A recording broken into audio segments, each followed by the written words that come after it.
buenas tardes. Les damos la bienvenida a la edición central de MBD Noticias de viernes. Así es, estamos cerrando la semana como siempre en la pantalla de TV Ciudad, 5 minutitos antes de la hora 19 con la información y en esta ocasión con novedades de un tema que se ha instalado con fuerza esta semana. Exacto, y que seguramente seguirá. La mujer que denunció a Yamandu Orsi por agresión habló con la prensa y reafirmó su acusación contra el precandidato Frente Amplista. Aseguró que se contactó con Romina Celeste Papazo hace unas semanas, a pesar de que la militante nacionalista aseguró en su denuncia en las redes que hace un par de años le había contado esta situación. Repercusiones. Desde el Partido Nacional niegan cualquier vínculo con una eventual campaña para difamar a Orsi.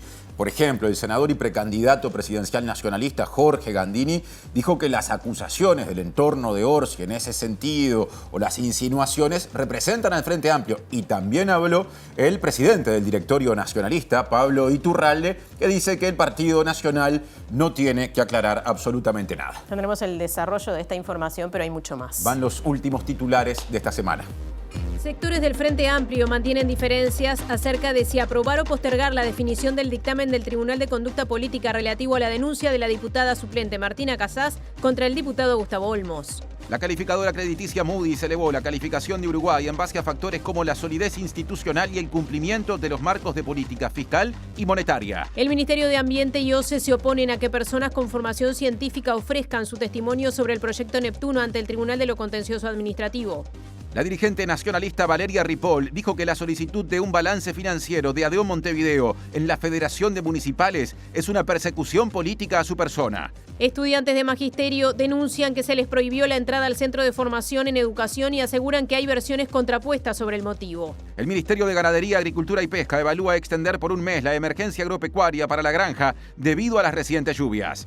Se detectó la presencia de espuma de cianobacterias desde la playa Positos hasta la Mulata. Se estima que su llegada puede haber sido por el acumulado de lluvias en cuencas del suroeste del país.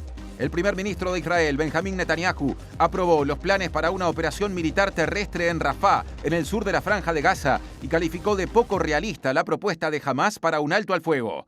El gobierno de Milei cumple 100 días en medio de las repercusiones del rechazo por parte del Senado del decreto de necesidad y urgencia y anunció que evalúa llegar a un nuevo acuerdo con el FMI.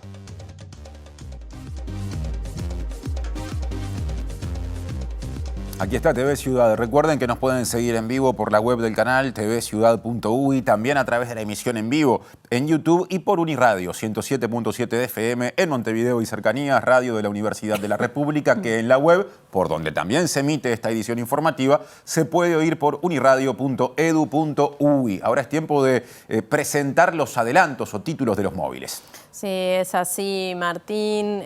Hay familias que han resultado afectadas por las fuertes lluvias de los últimos días y necesitan colaboración. Martín Duarte está en la zona de Villa Española y ya nos cuenta. Adelante, Martín.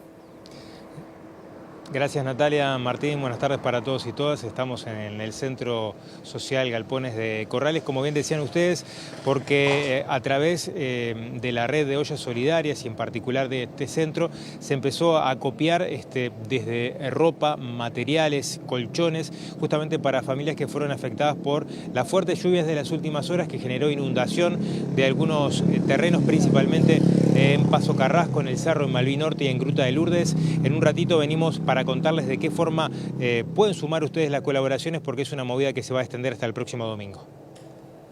Hay novedades en el Ministerio de Economía y Finanzas. Allí está Julieta Núñez Tomás. Danos un adelanto, Juli.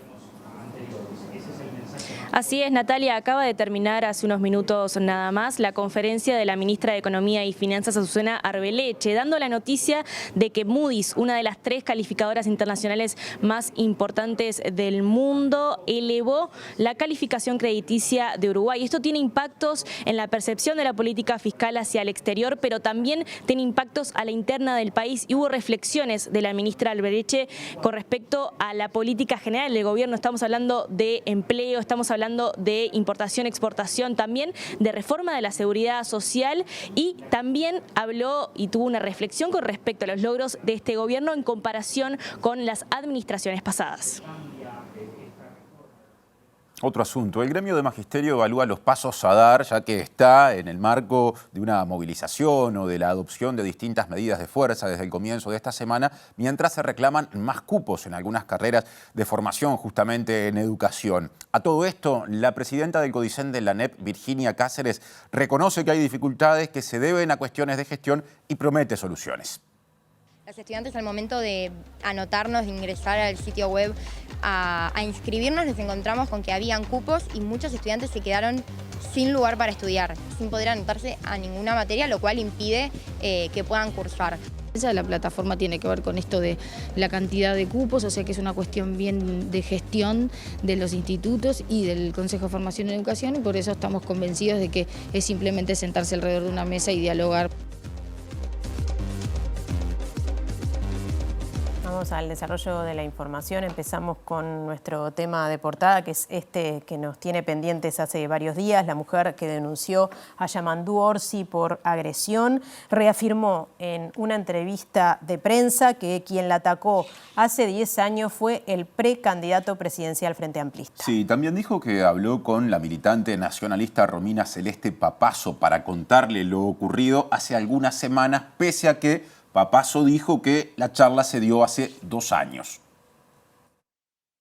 La denunciante habló este viernes con Montevideo Portal y Azul FM. En ambas entrevistas dijo que recordó la agresión sufrida luego de ver a Orsi en medios de comunicación. Aseguró que pensó en ponerse en contacto con Romina Celeste, a quien no conocía, porque recordaba lo sucedido con Gustavo Penades. Finalmente, ese contacto se dio el martes 5 de marzo, donde se encontraron. En esa noche, Díaz le contó la situación a Papazo, según explicó, porque le daba más seguridad y confianza contárselo a una mujer trans. Esto no coincide con lo declarado por Romina Celeste días atrás, quien dijo que se enteró de la situación hace un par de años. Hace un par de años me contó una experiencia muy lamentable. Díaz dijo que hace un mes reconoció a Orsi como su agresor al verlo en medios, pero agregó que está por fuera de todo lo que representa la política. Relató que cuando sufrió una agresión en la nariz, que empezó a sangrarle, otra mujer trans la auxilió. A pesar de afirmar que recuerda quién es, no menciona el nombre de esa persona, sino que responde: me dijeron que la habían matado cuando asesinaron a algunas chicas trans en el Parque Roosevelt. También agregó que no recuerda el modelo de auto, solo que tenía vidrios negros y que volvió a ver a su agresor otras veces en esa zona. En esa entrevista asegura no querer hacer farándula ni popularizarse por la denuncia y que lo que menos quiere es sacarle plata a alguien. Dijo que quiere que se haga justicia. Y desde el Partido Nacional niegan cualquier tipo de vinculación con una eventual campaña de difamación contra Orsi. Tanto el senador y precandidato nacionalista Jorge Gandini como el presidente del directorio del Partido Nacional, Pablo Iturralde, cuestionaron esta hipótesis. A nosotros pedirnos cuentas, ¿y de parte de quiénes? De ninguna manera, no lo aceptamos, intimaciones de ningún tipo. No tenemos que aclarar absolutamente nada a nadie. Nosotros lo que queremos es que cuando suceden hechos que se denuncian por parte de ciudadanos, la justicia participe, investigue a fondo de lo que sea y se encuentren los culpables, si es que los hay, o los culpables de denunciar hechos falsos. No importa, nosotros creemos en el principio de inocencia, cuando nos gusta y cuando no nos gusta. Siempre creemos en el principio de inocencia. El principio de inocencia por sobre todas las cosas, y que la justicia está actuando para nosotros, son una garantía. Y en lo demás hemos transitado a lo largo de la historia, claramente no tenemos que aclarar nada a nadie. El directorio del Partido Nacional debe de alguna manera hablar con Romina Celeste, porque Pereira hizo un pedido, no quiero reinterpretar la palabra de Pereira, pero en ese sentido, respecto a los militantes de cada partido. Acá lo que pueda denunciarse de que tenga que ver con temas políticos son una cosa, lo que tiene que ver con temas personales son otras. Entonces nosotros acá no le tenemos que pedir cuentas a nadie, digo, porque además el partido no está involucrado. Yo tendría que meterme si sintiera que el partido está involucrado. Entonces, como no está, no tiene nada que ver. A mi juicio se demoró. Debió haber reaccionado antes en defensa de su honor. No lo hizo, fue una decisión que tomó. Ahora, eso de siempre echarle las culpas a los otros es una técnica vieja que no comparte. Debe mirarse al espejo. Pero además, cuando dice que hay una operación externa, recuerde que esto es una elección interna. No estamos compitiendo por la presidencia, o sea que está involucrando al propio Frente Amplio, sobre todo porque no señala, porque generaliza. Y el colectivo Mundo Afro denunciará a la militante nacionalista Romina Celeste Papazo por discriminación flagrante debido a sus comentarios sobre el senador suplente frente amplista Edgardo Ortuño. Sí, recordemos que Papazo trató a Ortuño de parásito y dijo que su trayectoria política se debe a su color de piel. Que una persona vulnerada en sus derechos, al igual que los afro-uruguayos, tenga este tipo de reacciones. Es como pegarnos entre pares, que es muy lamentable, pero sí el colectivo afro-uruguayo en su conjunto, las distintas organizaciones que lo componen, estamos en acuerdo de realizar la denuncia. Organizaciones Mundo Afro, a quien represento, pone su batería jurídica como para poder seguir adelante con todo esto, porque realmente sabemos que la campaña va a ser lamentablemente baja, pero además de todo eso aspiramos a que se tengan las consideraciones necesarias. Es increíble que en el siglo XXI nos estén pasando estas cosas. Digo, con este tipo de personas, además, por los que nosotros hemos tenido consideraciones particulares y seguimos teniendo porque siguen siendo vulnerados en sus derechos. No es contra el colectivo, esto es indudablemente contra la persona, la forma y todo lo que nos daña y lo que daña al compañero Edgardo Ortuño en su trayectoria, que nos implica a todos directamente. Ahora, agenda preelectoral. La precandidata presidencial nacionalista Laura Raffo dijo que hará énfasis durante toda esta campaña en bajar el costo de vida y en reforzar la seguridad, lo que incluye apoyar la iniciativa que busca cambiar la Constitución para que se aprueben los allanamientos nocturnos. Remarcó que al momento de atender los problemas de la gente tiene diferencias ideológicas con el Frente Amplio, particularmente con la precandidata frente amplista Carolina Cose. Sí, ella después se retractó, pero yo creo que lo que no tenemos que permitir, y que creo que fue lo que le pasó en ese momento, es que la ideología nos atrape. Yo tengo una visión que es busquemos lo mejor para los uruguayos. Cose habla más del camino de la izquierda, del camino de la derecha, yo hablo del camino de los uruguayos, que es bueno para el Uruguay y para su gente. Y creo que eso es lo que nos tiene que guiar a todos los dirigentes políticos. ¿No hay diferencia entre izquierda y derechas? Hay diferencias ideológicas, pero no tiene que haber diferencias a la hora de beneficiar a la gente. Hay políticas de estabilidad macroeconómica que se tildan de derecha y que generan 80.000 puestos de trabajo. Entonces no tenemos que manejar esos manicaísmos, sino buscar lo mejor para los uruguayos.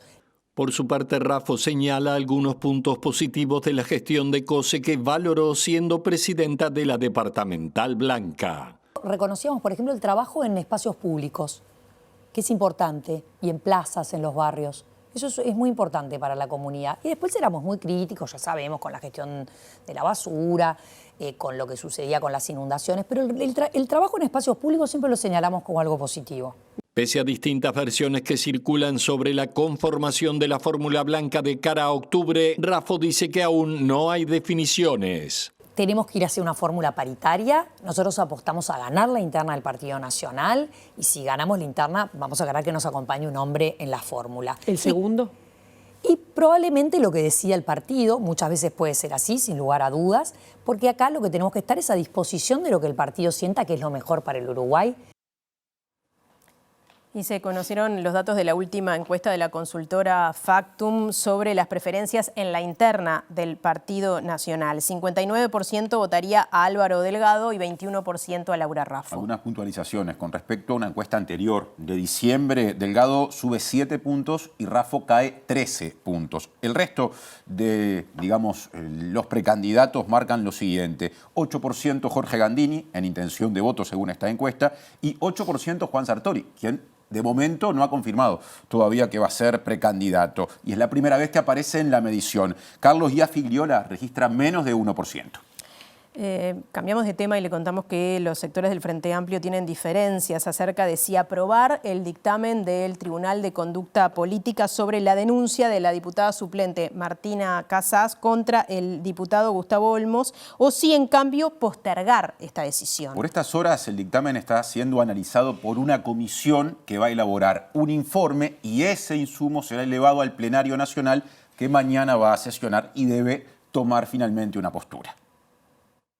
Según averiguó MBD Noticias, el dictamen del Tribunal Frente Amplista concluye que no hubo una situación de acoso o abuso de Olmos contra Casás. A nivel de los sectores, Fuerza Renovadora, Asamblea Uruguay, la Vertiente Artiguista y el Movimiento de Participación Popular tienen a priori una postura favorable a aprobar el fallo, aunque con matices. En el caso del MPP, advierten que la definición no puede adoptarse hasta tanto no se reciba el informe de la comisión no estatutaria que está analizando el dictamen, que seguramente recién se entregue mañana, poco antes del comienzo del plenario. Desde uno de estos grupos, además, se manejó la posibilidad de que el dictamen se acepte, pero se habilite un eventual análisis posterior, en caso de que la justicia le dé la razón a Casás, que también denunció por esa vía. En cambio, sectores como el Partido Comunista y el Espacio Socialdemócrata Amplio, agrupación integrada por el Nuevo Espacio, entienden que el análisis del fallo debe postergarse. Según diversas fuentes, el Partido Socialista y el Partido por la Victoria del Pueblo tendrían una visión parecida. De todos modos, además de los sectores, el plenario nacional se compone de delegados y delegadas de las bases. El organismo cuenta con 170 personas integrantes, a razón de 85 de los sectores y 85 de las bases. Para homologar los fallos, cuando son sancionatorios, se precisan 4/5 del plenario. Cuando los fallos no establecen sanciones, como ocurriría en este caso, se precisan mayorías especiales algo menores. Según algunas interpretaciones, la eventual decisión de postergar el análisis podría adoptarse a través de una mayoría simple. Presenta Antel, socio de tu negocio. Tiempo de móvil, reaparece Martín Duarte, que planteó el asunto en el comienzo de la edición central de MBD Noticias de hoy y ahora desarrolla.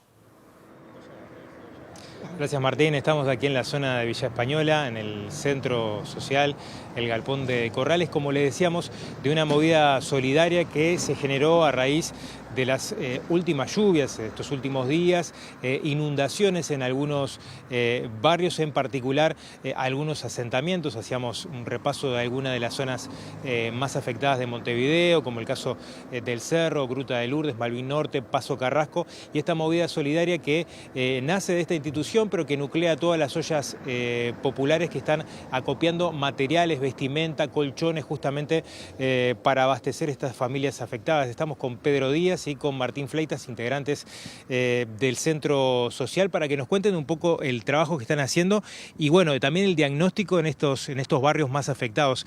Pedro, ¿cuál es el diagnóstico? Y estas zonas afectadas concurrieron un poco a ustedes a través de las ollas. ¿Cuáles son las principales necesidades luego de estas lluvias, no? Las necesidades son de todo tipo, porque los problemas son variados, pero el mayor problema que hay acá es que tenemos un problema con el tema de las viviendas.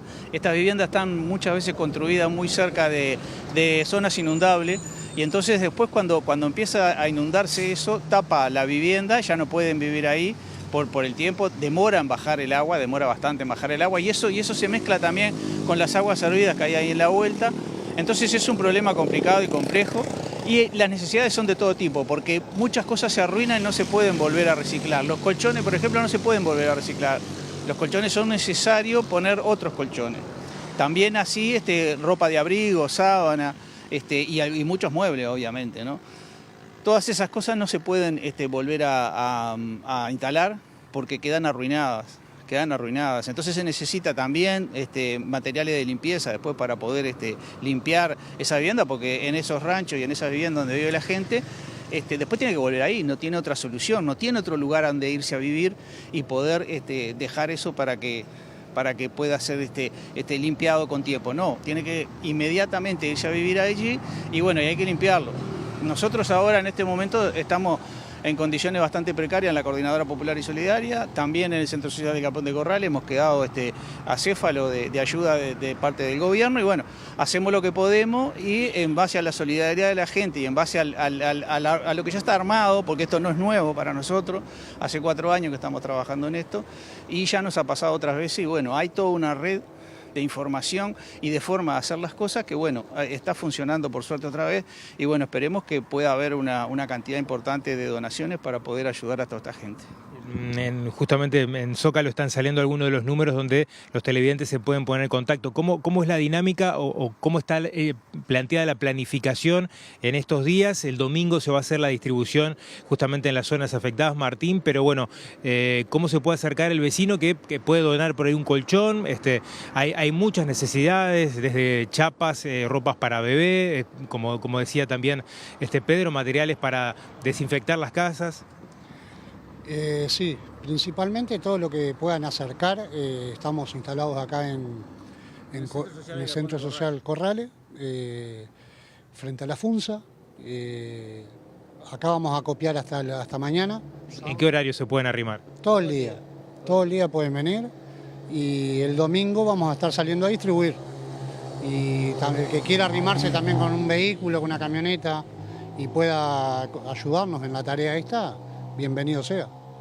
¿Qué les cuentan las personas o las familias, como vos decías, terrenos inundables que por ahí, lamentablemente cuando ocurren estas lluvias importantes, que se pronostican incluso también para la próxima semana, deben recurrir a la solidaridad porque bueno, tienen que volver a instalarse en la casa que tienen? Sí, en realidad es una tragedia humana. Digo que muchas veces el problema de esto es que queda tapado, porque en realidad no se manifiestan estas cosas normalmente. Entonces hay muchísima cantidad de gente viviendo en esos lugares, muchísima cantidad de gente viviendo en zonas inundables que no se han solucionado, que han estado escondidas. Y bueno, eso pasa mucho aquí en el municipio está muy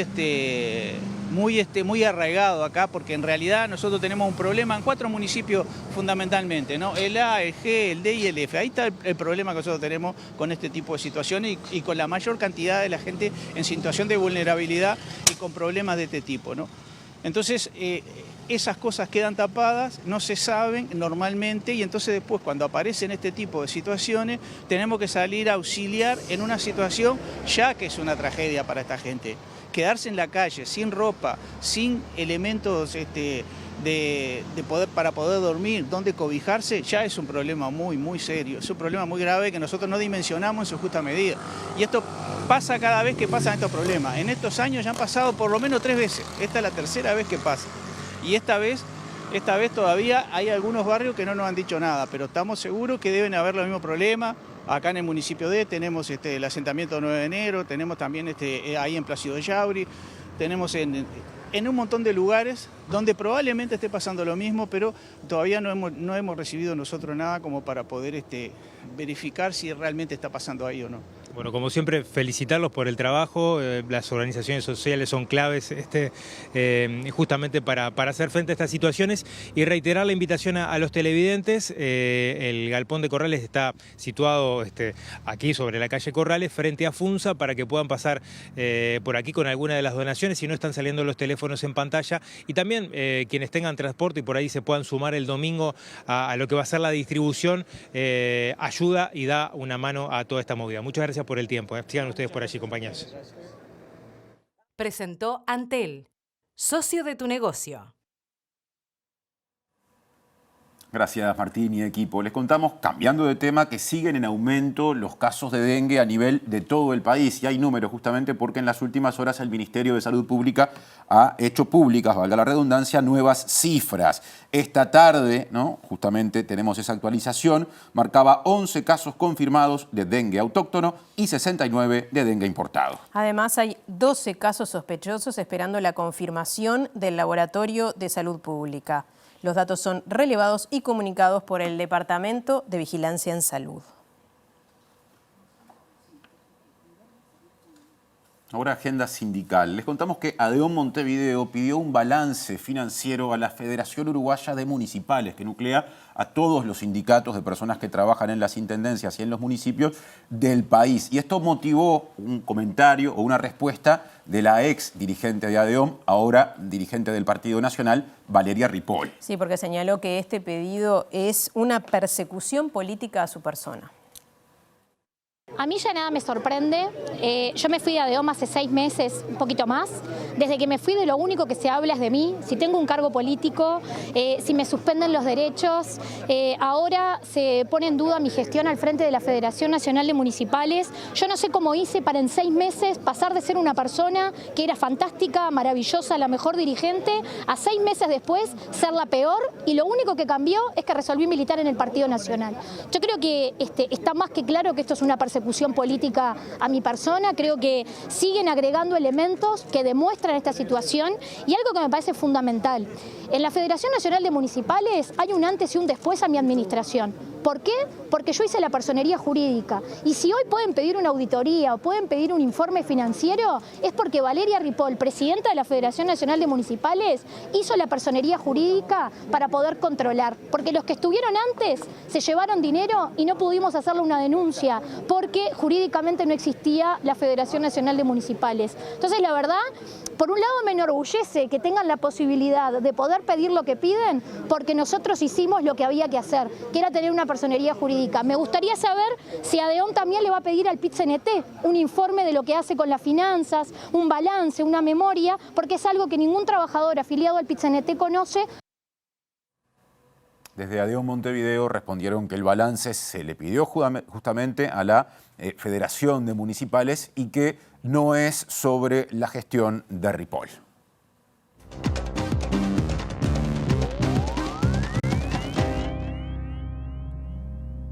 Hoy es viernes y recibimos a nuestra compañera Valeria Tanco para hablar de cultura, de espectáculos, de libros, de teatro, de todo, Valeria. Así es. Esta vez, en esta ocasión, nos vamos a la escena. Y a la escena nos vamos de la mano de mujeres.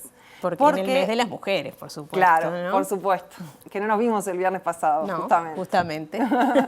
Bueno, en la sala del Mira principalmente, pero en el Teatro Solís también en la sala principal y en las otras salas del teatro, está Nosotras, este ciclo que nos trajo, por ejemplo, obras, por nombrar un par nomás, Terrorismo Emocional de Josefina Trías, y también La bailarina Maguncia, con la actuación de Noelia Campo, maravilloso, sí, unipersonal. Sí.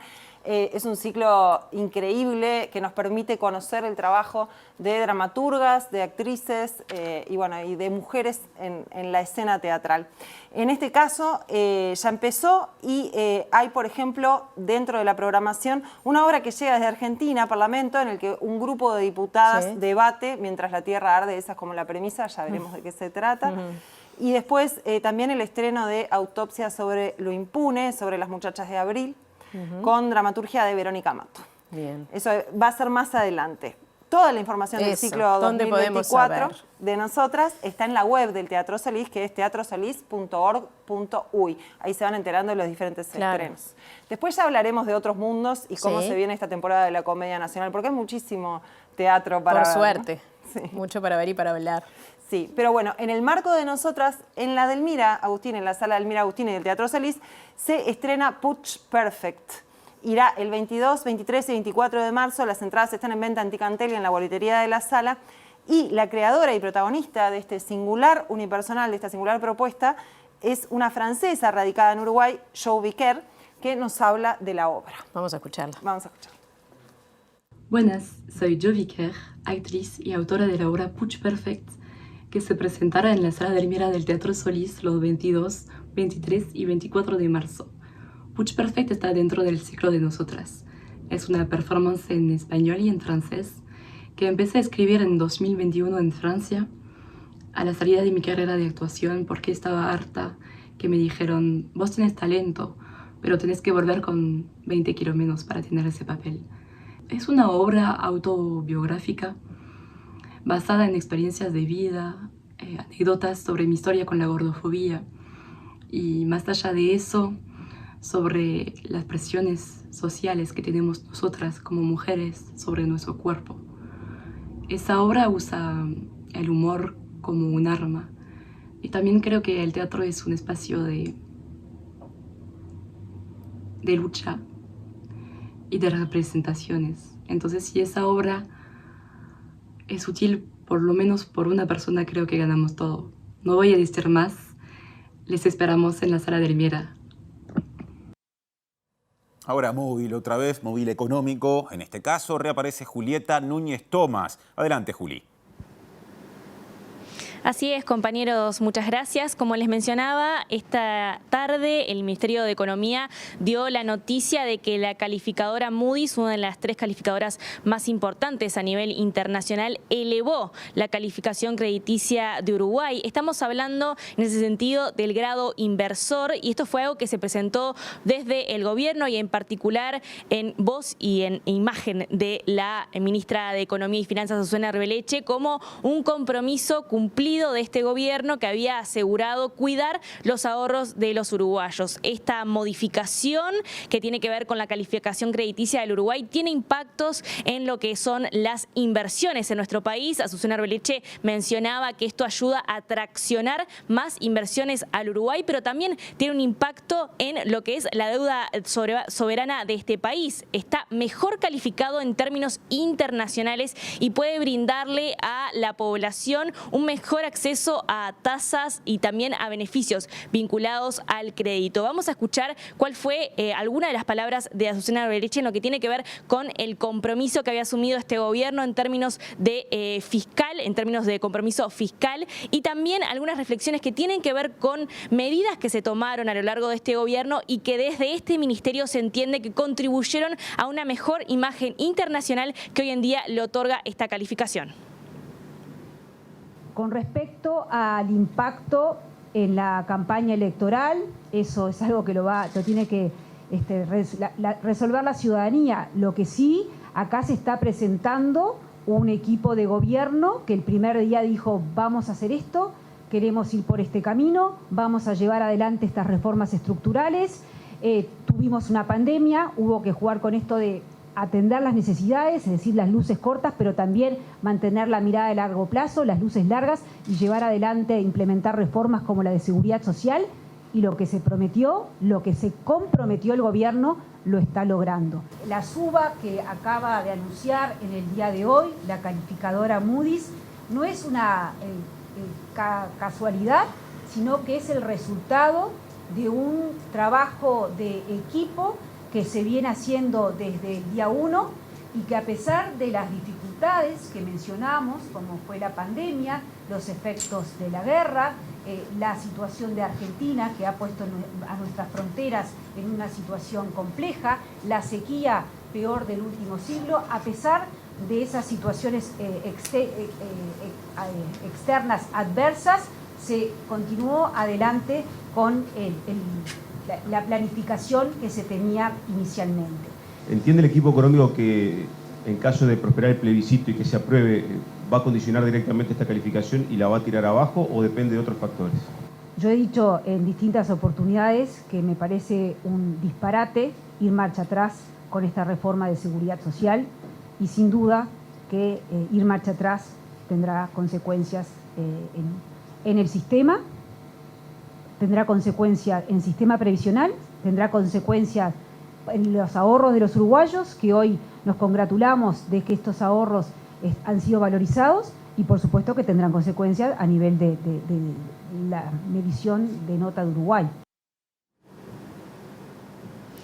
Escuchábamos la reflexión de la ministra vinculada a la seguridad social. Ella mencionó que si bien no es una reforma que pueda ser tomada como popular, sí es una reforma que en términos de esta evaluación y esta calificación crediticia de Uruguay tuvo un impacto positivo, porque fue una de las cosas que se tomó en cuenta para esta valorización. 2 cosas más que quiero apuntar. Una tiene que ver con las otras 2 calificadoras, porque estábamos hablando que Moody's es una de las 3 más importantes. Le mencionamos a propósito, le consultamos a propósito de estas otras 2 calificadoras, y lo que dijo la ministra es que Uruguay nunca había estado tan bien calificado en estas 3 calificadoras, así que lo mencionaba como un hito histórico en el grado inversor uruguayo. Y por último hizo también una referencia a este gobierno en comparación con administraciones anteriores. Mencionaba que esta administración logró, sin subir los impuestos, avanzar en el grado inversor, y decía que no era necesario subir los impuestos para lograr llevar una buena política fiscal. Así que estaremos ampliando esta información más adelante, también contando con la opinión de expertos y expertas en economía para saber, bueno, cuáles son los impactos que tiene este grado inversor, no únicamente para las inversiones y el movimiento fiscal del Uruguay, sino también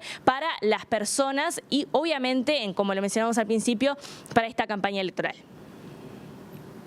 Bien, muchas gracias, Julieta y equipo. Cambiamos de tema. Estudiantes de magisterio denuncian que se les prohibió la entrada al Centro de Formación en Educación y aseguran que hay versiones contrapuestas sobre el motivo. Sí, ese gremio estudiantil desde el lunes viene tomando distintas medidas de fuerza, reclamando, entre otras cosas, más cupos en las carreras de educación primaria y también de formación para ser docente a nivel de primera infancia. Venimos de ocupar toda la semana y ayer se nos envió un mail avisándonos que habían unos problemas con los caños, que hoy no se le iba a permitir el ingreso tanto a estudiantes como a docentes, sí a funcionarias y auxiliares de servicio. Nada, en realidad lo que nosotros planteamos es que acá hay dos versiones. Por un lado nos llegó un mensaje desde dirección diciendo que había que hacerlo ahora porque los caños iban a reventar.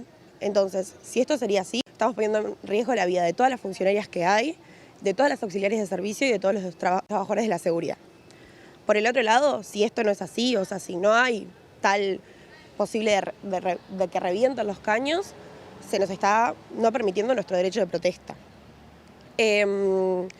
Hoy en la mañana también lo que sucedió es que algunas estudiantes lograron ingresar al instituto, por más que no se podía, pero al decir que se venía desde el centro de estudiantes a las actividades que teníamos planificadas, no se permitía. Nada, en realidad eso, lo que planteamos es que hay dos versiones y cualquiera de las dos que sea ciertas están en riesgo muchas cosas. Si no va a pasar, no nos están dejando entrar. El mensaje se comunicó ayer a las 11 de la noche, nosotras las compañeras estuvimos hasta las 10:30, nadie se nos vino a acercar, tampoco vimos nada, ni caños rotos, ni agua perdiendo. Y la presidenta del CODICEN de la ANEP, Virginia Cáceres, asumió que hay dificultades de gestión, pero reflexionó acerca de que prontamente se van a resolver. Sí, porque dijo que la semana próxima se abrirá una instancia de negociación con el gremio estudiantil. El tema de la cantidad de alumnos por clase es una discusión de hace mucho tiempo. Históricamente se decía y sucedía que habían grupos que estaban superpoblados. Lo que se intentó hacer es en base a la cantidad y el espacio físico que tienen los distintos institutos, es bueno poner un número, como tienen todos los subsistemas educativos, de una cantidad de alumnos por clase para que estén las condiciones dadas para que puedan desarrollarse los cursos de normal manera. El Consejo de Formación en Educación nos informó en la última sesión que están iniciando una etapa de diálogo con el sindicato, con la Asociación de Estudiantes, y que esta semana que inicia, la próxima, van a tener una instancia de negociación en ese sentido para empezar a buscar puntos de encuentro y destrabar la situación. Así que creemos que está encaminada y que se va a resolver rápidamente. ¿Creen que este tipo de medidas se va a ver de forma más habitual por ser año electoral? Bueno, no sé, en realidad esta medida tiene, por lo que he leído en la prensa, la plataforma tiene que ver con esto de la cantidad de cupos, o sea que es una cuestión bien de gestión de los institutos y del Consejo de Formación en Educación, y por eso estamos convencidos de que es simplemente sentarse alrededor de una mesa y dialogar para que realmente se pueda destrabar la situación. Bien, y la presidenta del CODICEN se refirió al reclamo del sindicato de UTU, que advirtió que 600 personas no han podido comenzar las clases por la falta de conformación de algunos grupos. Y dijo que los grupos se van a crear siempre que haya estudiantes que lo demanden. Bien, y el proyecto de educación bilingüe para estudiantes sordos que funcionaba en el Liceo Yaba desde el año 1999 y en el Liceo 32 sufrió modificaciones para el Plan de Estudios 2024. Claro, en el primero de esos centros de estudio se modificaron, o mejor dicho, se eliminó la presencia de intérpretes de lengua de señas para cuarto año, y en el Liceo 32, llamado Guayabo, las y los estudiantes sordos fueron trasladados al Liceo para Adultos número 27. Hay un testimonio a propósito. En realidad Yaba era como era nuestro lugar, estábamos integrados los sordos, los oyentes, estábamos todos integrados, era un buen lugar para nosotros, un buen ámbito, porque había también la calidad del liceo, los profesores ya tenían experiencia, sabían cómo enseñarnos, ya estaban acostumbrados a las personas sordas, también en contacto con los intérpretes, todo era muy claro en realidad, aprendíamos bien y no teníamos ningún problema. Ahora claro, a ir esparciendo por todos lados, como que los sordos...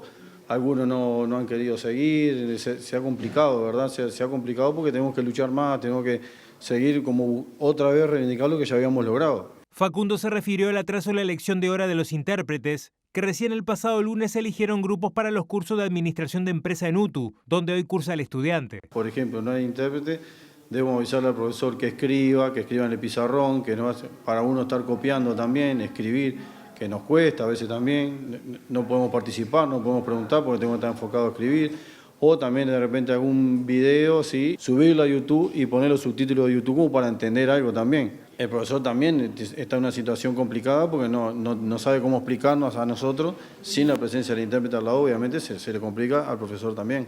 Y me gustaría estudiar en la facultad y bueno, estudiar esa economía, bueno, seguir avanzando en la vida y bueno, ver que los sordos podemos estudiar igual que los oyentes y podemos lograr cosas y no queremos estar en desigualdad. Al contrario, queremos tener igualdad de oportunidades al igual que las personas oyentes. Presenta Mercado Agrícola de Montevideo, en el corazón de un barrio donde late la ciudad. Mercado de Historias. Mercado de Historia.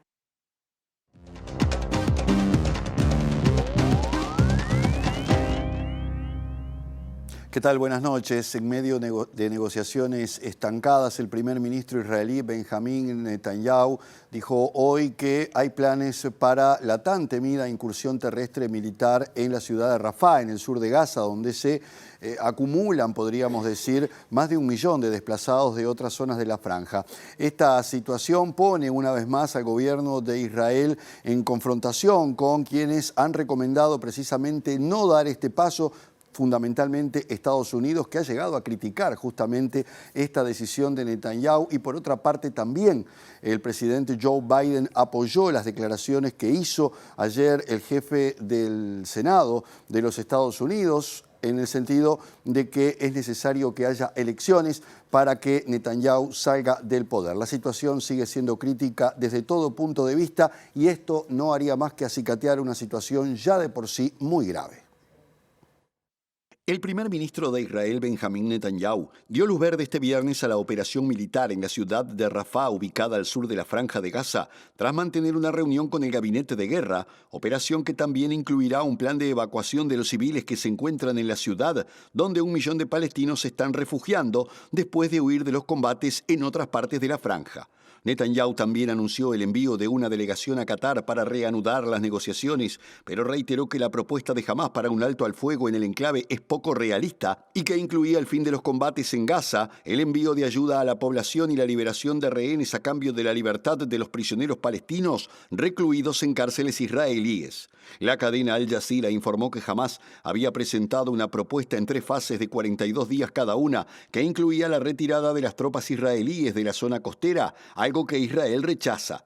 El presidente de Estados Unidos, Joe Biden, expresó su apoyo al discurso que Chuck Schumer, líder de la mayoría del Senado estadounidense, pronunció ayer instando a Israel a realizar elecciones para sustituir al primer ministro Benjamín Netanyahu, a quien calificó de un obstáculo para la paz, asegurando que perdió el rumbo y se ha rodeado de extremistas.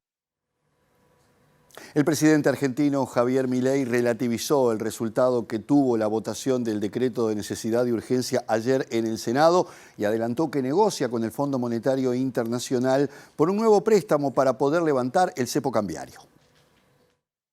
Javier Milei minimizó el impacto político de la decisión que tomó el Senado al rechazar su decreto de necesidad y urgencia, uno de los ejes centrales de su administración, y afirmó que nunca dijo que sería fácil, pero que al final del camino su propuesta triunfará.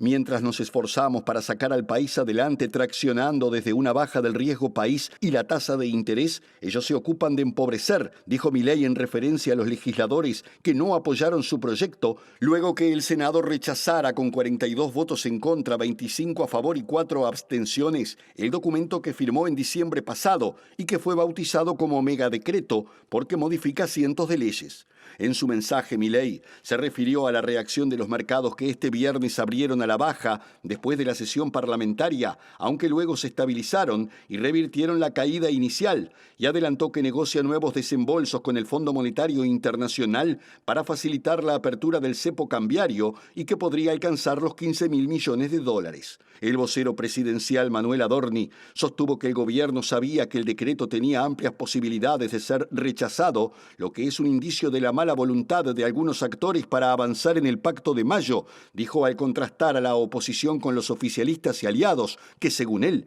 se pusieron del lado de los argentinos de bien.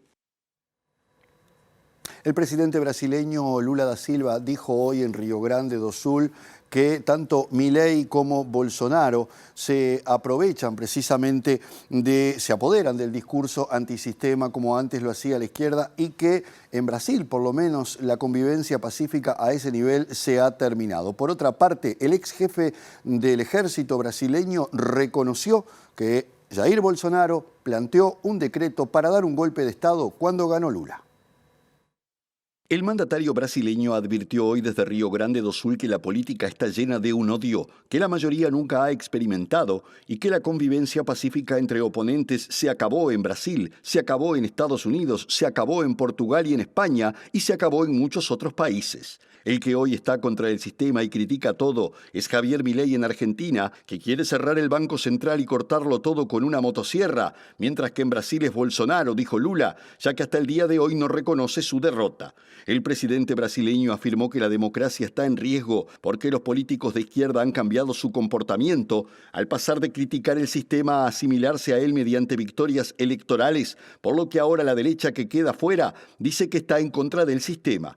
En otro orden, Jair Bolsonaro recibió este viernes otro golpe en el proceso que lo investiga por los ataques a las sedes de los poderes en Brasil, luego que el excomandante del ejército Marco Antonio Freire Gómez declarara ante la Policía Federal que el exmandatario le presentó a él y a otros comandantes de las Fuerzas Armadas un borrador de decreto para evitar su salida del poder. Presentó Mercado Agrícola de Montevideo, en el corazón de un barrio donde late la ciudad. Mercado de Historias. Mercado de Historia. Seguimos hablando de cultura, Valeria, y ahora vamos a hablar de realizadoras. De cine, ahí está. Porque en este momento se está llevando a cabo el ciclo Realizadoras, ciclo de cine hecho por mujeres que está organizado por Montevideo Audiovisual, que tiene como su base principal la Sala Cita Rosa, pero que también va por otras salas y otros centros culturales de Montevideo y también de Canelones. Sí. Así que es muy interesante, la programación está en la página de la Intendencia de Montevideo. Y en esta ocasión, además, películas uruguayas increíbles, que recomiendo ir a ver todas porque es con entrada gratuita. Hay una realizadora chilena invitada, que es Dominga Sotomayor, que se presentan 2 películas de ella, más 2 cortos, y hay una charla con Majo Borges, con nuestra Majo Borges, sí, que esto va a ser el jueves 21. Y todos con entrada libre, así que uno se puede acercar también al cine chileno joven. Bien, y es un ciclo que nos es muy cercano, además, porque se emite por TV Ciudad. Ahí está, todos los sábados de marzo a las 22 horas hay una de estas películas que conforman este ciclo, de las películas uruguayas que conforman este ciclo.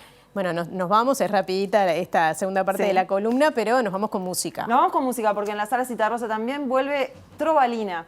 Esta banda que está conformada por Eliú, por Rosana Tadei y por Samantha Navarro, que después de 10 años se vuelven a juntar y esto va a ser el próximo 20 de marzo. Las entradas están en venta en Ticantel en la boletería de la sala y bueno, y parece que vuelven para quedarse, así que vamos escuchando a una de las canciones que interpretaban en su primera vuelta por el mundo musical. Bien, las escuchamos con gusto. Pienso en la despedida, pero no quiero pensar. Pienso en la despedida, pero no quiero pensar. No soy un tipo celoso. ¿Qué va a ser? El oso es un tipo hambriento. Mi hambre te vino a esperar, pero a vos te llevó el viento. Mi hambre te vino a esperar, pero a vos te llevó el viento. Con todo y con música terminamos el primer bloque. Muy bien, con lindo ambiente, así que el ideal para invitarles a que sigan porque hay más, no se vayan.